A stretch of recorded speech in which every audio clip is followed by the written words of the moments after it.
ឃើញថាចាប់ផ្ដើមនៃភាគនេះគឺថាឯគូក៏បានទៅសើទៅការលេងរបស់ e-ski ថាលេងបានល្អហើយគាត់ក៏ភ្ញាក់ផ្អើលដែរ e-ski ហ្នឹងអាចសុទ្ធជោគឆ្វេងបានហើយគាត់ក៏មិនជឿដែរថា e-ski ហ្នឹងអាចប្រើប្រាស់ទាំងជើងស្ដាំទាំងជើងឆ្វេងបានក្នុងរយៈពេលតែ5ថ្ងៃហ្នឹងហើយវាគ្រាន់តែជាគាត់និយាយដល់ប៉ុណ្ណឹងស្រាប់តែ Lorenzo ហ្នឹងគាត់មកនិយាយមួយ e-ski ថា e-ski ហ្នឹងលេងល្អមែនប៉ុន្តែ e-ski ហ្នឹងគួរតែបានប្រាក់ហ្នឹងថ្លៃជាង50 million yen ហ្នឹងគួរបានថ្លៃជាងហ្នឹងហើយគាត់ក៏បាននិយាយមកដែរថា e-ski ហ្នឹងលេងចូលក្រុមជាមួយនឹង Kaiser មែនតែ e-ski ក៏បាននិយាយមកដែរថាឯងនិយាយទៅតែកុំលើកឈ្មោះអ្នកហ្នឹងមកនិយាយហើយគាត់ក៏បាននិយាយថាកុំមានទំនុកចិត្តពេកគ្រាន់តែសុទ្ធបាល់ចូលមកក្រុមហ្នឹងកុំមានអំណួតអីចឹងហើយឥឡូវគាត់ក៏បានហៅ team YouTuber ទាំងអស់ហ្នឹងវាដល់ពេលដែលត្រូវលេងជុំគ្នាហើយវគ្គនេះក៏យើងឃើញថាបាល់កែចេញពីក្រុម YouTuber ហើយ e-ski គាត់ក៏ក្នុងចិត្តគាត់បានសុទ្ធបាល់បញ្ចូលទីមួយក្រុមអញ្ចឹងក្របបាល់ចុងក្រោយគាត់នឹងធ្វើការសុទ្ធមកក្របទៀតអីចឹងហើយគាត់ក៏ភ្ញាក់ផ្អើលនៅពេលដែលឃើញ Lorenzo ហ្នឹងក៏ផ្លាស់ប្ដូរទីពីការពារទៅប្រយុទ្ធវិញឡើងប្រយុទ្ធវិញហើយពេលនោះគាត់ក៏បានឃើញទម្រង់លេងរបស់ YouTuber ហ្នឹងគឺថាគេលេងបាល់ប្រយុទ្ធហ្នឹងគេលេងមួយហ្នឹងដើម្បីប្រកាសថាបាល់ហ្នឹងអត់ធ្លាក់ចូលដៃគូប្រកួតហើយពួកគេច្បាស់ជាមានគំនិតឬចង់បញ្ជូនបាល់ឲ្យណាសុទ្ធម្នាក់ហើយពេលនោះ e-ski គាត់ថាប្រហែលជាបារូហ្នឹងហើយអញ្ចឹងគាត់ត្រូវតែព្យាយាមសម្លឹងហើយនឹងសង្កេតមើលបារូមើលពីក្រោយបារូរហូតមកគាត់ធ្វើអញ្ចឹងបានមិនដែលគាត់ហ្នឹងអាចចាប់បារូបានហើយអញ្ចឹងគាត់មើលឃើញគ្រប់យ៉ាងហើយយើងក៏បានកាត់មកមុនពេលដែលពួក Blue Lock ហ្នឹងទៅដល់ Club YouTuber ហើយគេក៏បានជួបជាមួយនឹង Master Snoopy ផងដែរ Snoopy ក៏បាននិយាយមកដែរថាមុនពេលចាប់ផ្ដើមការវឹកហាត់គាត់មានសំណួរខ្លះចង់សួរទៅកាន់ពួកគេហើយគាត់ក៏បានសួរមកដែរថាតើបាល់ទាត់ហ្នឹងវាមានន័យម៉េចសម្រាប់អ្នកទាំងអស់គ្នាហ្នឹងហើយឃើញថាពួកគេអ្នកខ្លះក៏ឆ្លើយថាជាសុបិនក្តីសម័យរបស់គាត់អ្នកខ្លះថាជាជំរឿហើយអ្នកខ្លះវិញថាជាល្បែងក្នុងជីវិតរបស់ពួកគេអញ្ចឹងហើយគាត់ក៏បាននិយាយមកដែរថាគាត់យល់ហើយក្តីសម័យក្មេងៗពិតជាការឆ្លើយមកល្អមែនតើតែគាត់ក៏បានសួរសំណួរមួយដែរថា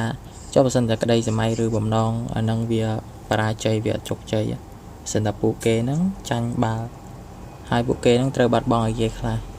ហើយគាត់ក៏បាននិយាយមកដែរថាយើង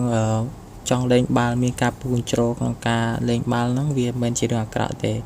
តែបើសិនតែថ្ងៃណាមួយហ្នឹងយើងមានបញ្ហាមានរបួសមានអីចឹងតែយើងធ្វើមិនដោយសារពេលយើងមានរបួសយើងក៏អត់អាចលេងបាល់ដូចពីមុនដែរអញ្ចឹងតែយើងត្រូវធ្វើអីទៀតពេលដែលមានបញ្ហាហ្នឹងកើតឡើងគ្រប់គ្នាក៏អត់មានណានិយាយអីទេសម្លឹងមើលគាត់ទេឆ្ងល់ហើយមនុស្សដែលមិនអាចឆ្លើយនឹងសំណួរនេះបានមានតែមនុស្សដែលរស់នៅក្នុងសុបិនរស់នៅក្នុងតាការកាត់មិនធ្វើអីហើយបើសម្រាប់ការឈ្នះការប្រកួត professional អី league ខ្ពស់ធំអីចឹងវាគ្រាន់តែជាកាតព្វកិច្ចរបស់ពួកគេហើយអ្វីដែលពួកគេទទួលបានមកវិញគឺជាប្រាក់ឬសម្រាប់ចំជីវិតខ្លួនឯងអីចឹងហើយរឿងមួយដែលពួកគេអាចបកកាយបានគឺថាបាល់ទាត់ក៏ដូចជាការយើងទៅធ្វើការឲ្យគេដែរធ្វើការដើម្បីបដូរយកប្រាក់មកវិញអីចឹងដែរហើយគាត់ក៏បានឲ្យពួកគេហ្នឹងព្យាយាមគិតថាក្រុម YouTuber ហ្នឹងក៏ដូចជាក្រុមហ៊ុនមួយដែរក្រុមហ៊ុន business មួយដើម្បីរកលុយអីចឹងដែរឲ្យពួកគេគិតអញ្ចឹងហើយគាត់ក៏បានបញ្ជូនទិន្នន័យទៅកាន់កីឡាករទាំងអស់ឲ្យបានឃើញមកដែរពីការកម្រងលេងបាល់ឬក៏ការទប់ការវាយបកអីចឹងគឺមានក្នុងទិន្នន័យដែលគាត់មានទាំងអស់អញ្ចឹងគាត់ចង់ឲ្យពួកគេហ្នឹងរៀនពីអាហ្នឹងហើយវាក៏ជាតិចនិចរបស់ក្រុម YouTuber ផងដែរគាត់ក៏បានឲ្យពួកគេហ្នឹងយកអាកំណត់ហ្នឹងដាក់ចូលក្នុងគូក្បាលអីចឹងហើយឲ្យពួកគេហ្នឹងប្រតិបត្តិកំណត់ហ្នឹងដែលគាត់ឲ្យរៀនហ្នឹងមកហ្នឹងសម្រាប់ពួកគេធ្វើបានគាត់ពួកគេច្បាស់ជាឈ្នះជាមិនខានទេឈ្នះការប្រកួតហើយបើពួកគេធ្វើមិនបានទេគឺមានតែបរាជ័យឬចាញ់តែប៉ុណ្្នឹងឯងហើយពួកគេនឹងចាប់ផ្ដើម business មួយនេះហើយឲ្យពួកអ្នកទាំងអស់គ្នាហ្នឹងចូលរួមជាមួយគាត់ដើម្បីរៀនពី technique ហ្នឹងហើយនឹងអនុវត្តទាំងអស់គ្នាហើយពេលនោះឃើញថាកូនក្រុមចាស់ៗរបស់គាត់ហ្នឹងគឺបានស្រែកស្រោះគ្នាតែពួកគេគឺឆ្ងល់តាមតែពួកហ្នឹងវាធ្វើស្រោះគ្នាប្រៀបដូចជាតាហ៊ានអីចឹងវឹកហាត់ហើយនីកូក៏បាននិយាយមកដែរថា technique ទាំងអស់ហ្នឹងពិតជាល្អសម្រាប់ពួកគេអនុវត្តបានគឺច្បាស់ជាពួកគេហ្នឹងអាចលេងបានឈ្នះបានយូរសម្រាប់ពួកគេអត់បោកបង់អាហ្នឹងហើយបើសិនតែគាត់ហ្នឹងអាចវឹកហាត់នៅទីនេះបានចាប់ដងដើមច្បាស់ជាគាត់ហ្នឹងអាចអភិវឌ្ឍឬក៏មាន achievement មានអីថ្មីកាត់ឡើងអីចឹងអភិវឌ្ឍខ្លួនឯងហើយពួកគេក៏បាននាំគ្នាទៅវឹកហាត់ផងដែរដល់ពេលដែលហាត់ដែរ hai bây giờ cắt màu ca lên ba bây giờ với cái thai Iski cứ quạt mơ khởi thà bộ kế ba chỉ bị chun ba nắng đòi ba ru chỉ một khăn để hai bên nó có đôi chiều vây đè quạt một băng tục cứ ba nắng bị chun đòi ba ru và tại Iski cứ quạt ban họ thì dụ ba nắng cắt một ba ru này hai Iski cái ta quạt thì tôi dụ ba nắng cái ta lò thì tôi ba này tại bên nó cứ tha ba ru quạt cái ban oi cầm một quạt nắng từ tao ba Iski khởi thà bộ kế nắng rốt từ sọc nè bay nè từ tao mình nè Iski nó nhẹ ba cái khăn để quạt cái chân áo của bạn để xa mò bay nè tăng lập bươn tăng ca movement speed này cái rốt máu nó cứ smart như thế mình đây với quad score ta system ca trend ca hạt nó viêm mệt ban chỉ tạo thản năng hai bên ấy có đặt ai pra này một quad đập bay mười ban chỉ này xa cái mồi chẳng còn mình đập chỉ dâm nhẹ thôi mà airport tại bên nó cứ tha Nico của ban rốt màu tạm bao ban bị trường bởi Iski để quad họ bị cào hai quad của ban về bằng đá ta về việc về đại Iski ban mơ ban khơi nhảy chẳng tại Iski ban phơi nó việc dứt về lại để xa thêm bao bộ quát cứ tha phơi ban lò thợ ban chọc cháy chăng hãy thua phơi Iski của ban phép ba đại xa bộ kế ban mơ đăng vì việc đại Iski lên hãy quát coi cho bằng đá ta đi chỉ tạ tịch ấy cái ban thì mơ đăng mơ ấy cấp krom một quát mình rồi các bạn chỉ môi bao bộ kế cái tha lên ba ta ba lần lờ rồi môi dứt dưa đó hai bộ tóc máu xâm rọc ba lươn là bay lang từ lờ tại đập bè đã miền kề tam ba miền ấy ban muối cái tháp phụ kế từ tam ba bi miền này nắng không bay nè tam ba muối chẳng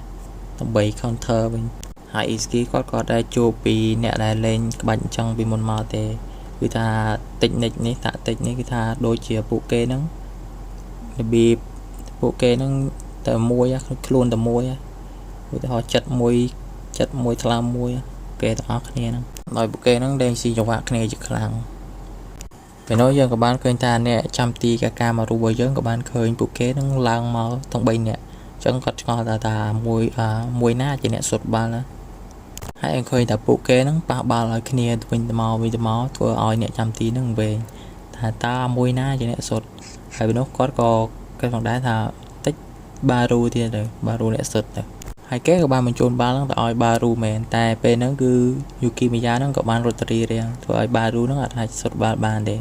hai ba ru có xâm ra chất nó mình chôn ba nó mà đón tiệt tại Nico hai cái ta ba ru Nico hai nâng xin đố của bạn nhẹ ba lái rotor mà chỉ hiện với mà chỉ hiện làm để tại nhẹ trăm tí về thà tóc buổi nan từ sốt bật còn kia đồng chọn về nhỉ hai bộ kê rốt tết phê tết đam nó còn tờ giờ là bảy giờ họ miền chơi mùi ná để cho bal thì chẳng thôi nhẹ trăm tí cứ nói trong bal nơi chơi mà na phải bọc ta na để sốt bal lâu bên nó cứ tha quát mượt khơi ấy thì sập từ mà thô máu cứ khơi đập bal hot tùy sập thầu màu trôi tì thì này quát nó mơ ọt đằng vòng tha này đa để sốt tại bên ok các bạn cắt tàu tăng bị đam rương từ bông màu bình về đây cái đồng kế tôm đằng từ đó lập dụ bơm đồng tiền hai cái tha ba ru quát có ban thôn tròn chỉ khăn nâng từ đây nâng có tha từ đây nâng ọt bị giỏi khăn quát nâng ọt lên từ bịp nâng thế từ đây nâng thời ca lên ba tuần can ta thôn tròn chẳng có ọt lên lại khát hai quát có ban đa tranh tới thời cái cục nét có cho này có ban nghệ mơ một quát cục lục nè hai phơi Snoopy có ban chạp aram từ nâng ba ru đây hai khơi ta ba ru quát có bông từ vật hạt sốt bà hai bên nốt với tha Snoopy có ban đa từ để tệ nâng dây dù mỗi quát đây hai quát có ban giấy bằng đá ta để sao ta ca mơ tình này bỏ quát bị smart phiêu bỏ ba ru với thời ba ru đó chiếm được mẹ đại mẹ tập pol chừng buộc sai bị dột đây chẳng quát có ban xong bỏ oi ba ru nó còn ta lên nâng tốt snap bỏ quát nâng từ ru của ban giấy bằng đá ai nơi ta tăng luôn anh chia master bọc crom nâng tiết men hai quát của ban giấy bằng đá ta ca đánh ba tốt cứ chia ca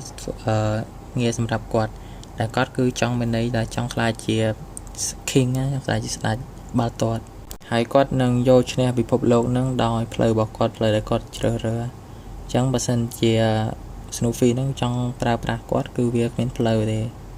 hai bên nó Snoopy quát có ba side này ta cứ quát có cách đôi ba ru đây cứ tham ba ru bắt chia the best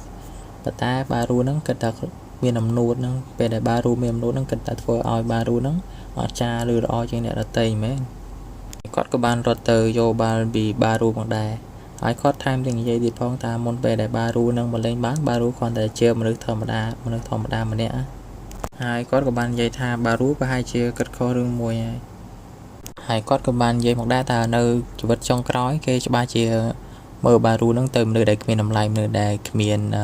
សម្បត្តិគ្មានទេពកោសល្យអីទាំងអស់ហើយគាត់ក៏បានថែមទៀតថា talent ឬទេពកោសល្យហ្នឹងម៉ែឪបារូហ្នឹងបានផ្ដល់ឲ្យបារូវាគ្រាន់តែជាកាដូមួយទេតែបារូហ្នឹងអត់យល់ពីកាដូយល់ពីរបៀបប្រើហ្នឹងវាក៏គ្មានតម្លៃដែរហើយបារូក៏បានស្រែកផងដែរថាតើគាត់អត់អាចខ្លាចជាខ្សែប្រយុទ្ធលេខ1សិនតែគាត់ហ្នឹងអត់ចេះអរគុណទៅម៉ាក់ប៉ារបស់គាត់មែនហើយបើអញ្ចឹងគាត់នឹងមិនអរគុណជាដាច់ខាតហើយគាត់នឹងធ្វើឲ្យខ្លួនឯងនឹងខ្លាចជាខ្សែប្រយុទ្ធលេខ1លើពិភពលោកដែលគេចាឈ្មោះក្នុងប្រវត្តិសាស្ត្រហើយពេលនោះ Snoopy ក៏បាននិយាយផងដែរថាគាត់ពីមុនគឺដូចបារូចឹងឯងនៅពេលដែលគាត់នឹងមានអ្វីគ្រប់យ៉ាងនៅពេលដែលគាត់នឹងដើរតាមក្តីសម័យហើយនឹងសមត្ថភាពទេពកោសល្យរបស់គាត់នឹងហើយអ្នកដែលធ្វើឲ្យការកាត់ក្តីសម័យរបស់គាត់នឹងខ្លាចជាការពិតគឺជាមិត្តភ័ក្តិរបស់គាត់ហើយក្នុងរូបឃើញថាពួកគេក៏បានលើកពានជុំគ្នាដែរហើយពួកគេទាំងពីរនាក់ក៏បានធ្វើអ្វីគ្រប់យ៉ាងដែលពួកគេអាចធ្វើបានណាពេលដែលពួកគេមានជោគជ័យវាឃើញថាពួកគេក្នុងរូបមានស្រីមានស្រាណាណៃដែរហើយពួកគេក៏មិនដែលសង្ស័យដែរថាពួកគេទាំងពីរនាក់នឹងខ្លាចជាខ្សែប្រយុទ្ធខ្លាចជាស្ដេចនៃបាល់ទាត់ប៉ុន្តែឃើញថាពួកគេនឹងបានខុសគិតខុសនៅពេលដែលការវឹកហាត់ការ performance ការនេះរបស់គាត់ហ្នឹងគឺថាយឺតយ៉ាវជាងមុនដោយសារគាត់អត់សូវធ្វើបានល្អដូចពីមុនណាហើយពួកគេក៏បានគិតច្រើននៅពេលពីរឿងនេះនៅពេលដែលពួកគេហ្នឹងធ្លាក់ជើងណាធ្វើពួកគេហ្នឹងគិតច្រើនគិតមិនដឹងហើយធ្វើពួកគេហ្នឹងឈឺអីចឹងហើយអ្វីដែលកាន់តែពិបាកសម្រាប់ពួកគេទៀតគឺនៅពេលដែលពួកគេហ្នឹងអត់បានចូលលេងក្នុងការប្រកួតដូចចូល online app ចឹងតែពួកគេហ្នឹងបាក់ទឹកចិត្តកាន់តែខ្លាំងហើយនៅពេលដែលមនុស្សពិបាកចិត្តមនុស្សដែលធ្លាក់ដល់ចំណុចសូន្យអីចឹងពេលនោះបារូក៏បានធុញទ្រាំនឹងរឿងរ៉ាវនេះជាខ្លាំងដែលគាត់អត់ចង់ស្ដាប់អីទៀតទេហើយ Snoopy ក៏បាននិយាយតបផងដែរថានៅពេលដែលមិត្តភ័ក្តិរបស់គាត់នឹងបាត់បង់ទំនុកចិត្តលើខ្លួនឯងឬការ depression របៀបចឹងហើយមិត្តភ័ក្តិរបស់គាត់ក៏បានសម្រេចចិត្តបញ្ចប់ជីវិតខ្លួនឯងផងដែរនៅពេលនោះធ្វើបារូគាត់ក៏តក់ស្លុតជាខ្លាំងនៅពេលឮរឿងនេះSnoopy ក៏បាននិយាយផងដែរចុះបើបារូវិញទៅពេលដែលបារូធ្លាក់ដល់ចំណុចសូន្យនៅពេលអីចឹងតើបារូហ្នឹងគិតមិនពីភាពអំនួតរបស់គាត់ហ្នឹងគឺថាពេលដែលយើងកាន់តែមានអំនួតកាន់តែខ្លាំងពេលយើងធ្លាក់ក៏យើងបាក់គេចិត្តខ្លាំងផងដែរ